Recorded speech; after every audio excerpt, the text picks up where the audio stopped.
Hey everyone, Susan Black here, coming to you a little bit earlier than I normally do because right now my husband is preoccupied. So the title of the Facebook Live today is, how can you help somebody who has a diagnosis of dementia?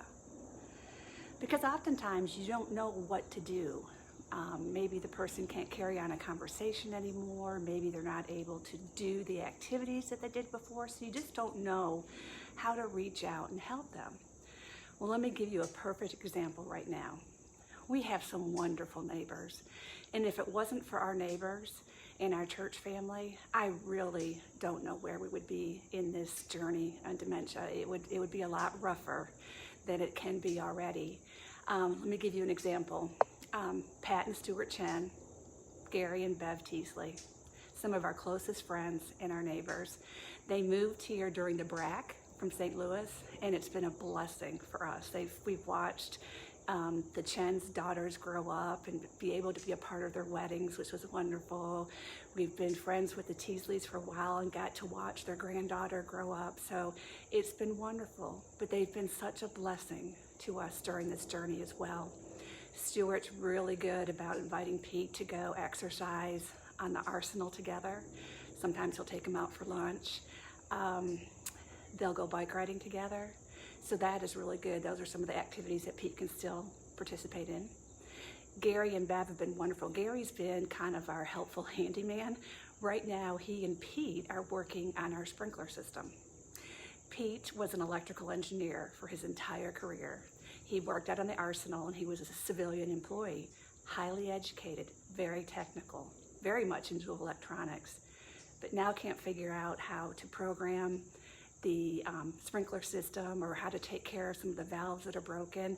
I did call somebody to come in and help us, and because some of the things that Pete did, they couldn't figure out what was going on.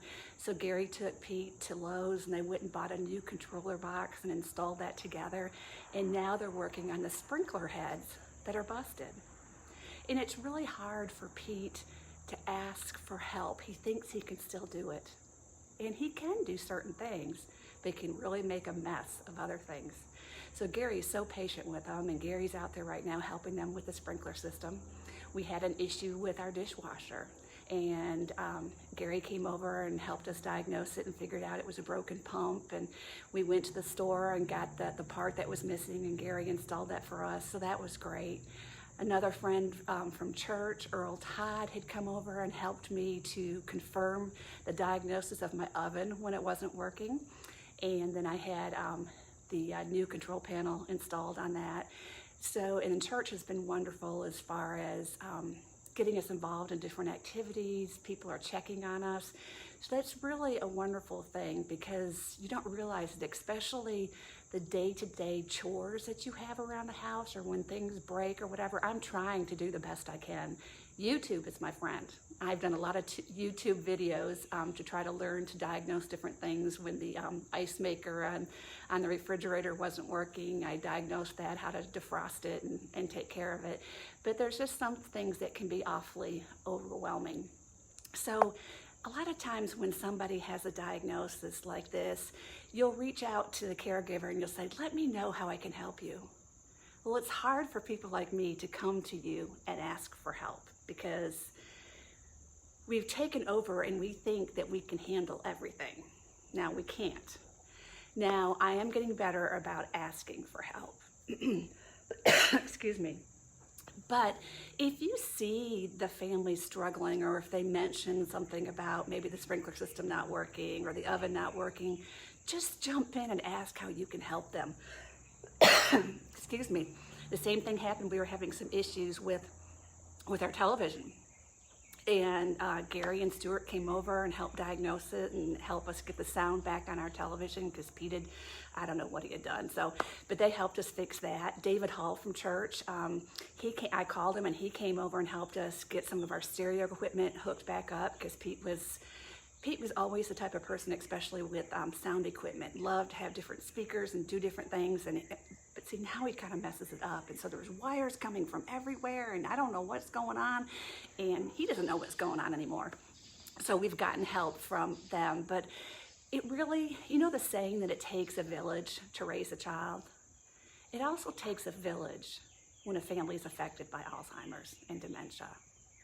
So my words of advice to all of you is, if you know somebody who's on this journey, reach out to them in some way. Like for me, for the caregiver, and I've discussed this before, I've struggled with issues with depression, so oftentimes I don't want to talk on the phone, but I'd love to get a text. I'd love to hear that you're thinking about us or that you're praying for us. I'd love to get funny jokes, those types of things.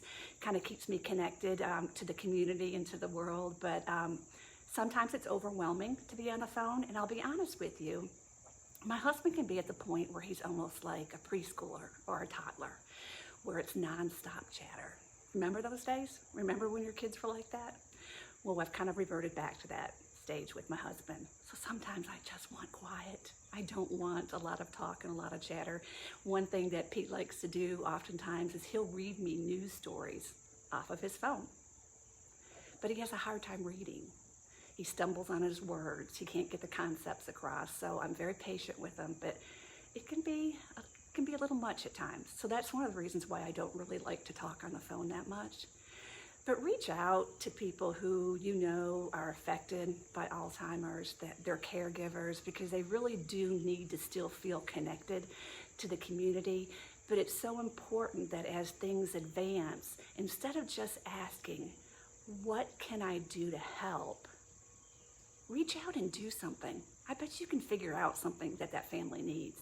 So anyhow, right now I am thankful for Gary Teasley, who's outside helping Pete work on the sprinkler system right now and getting that together, and for Stuart for taking Pete on bike rides and things like that. Pete enjoys that. He enjoys being outside. Physical activity is good for him, and it gives me some alone time.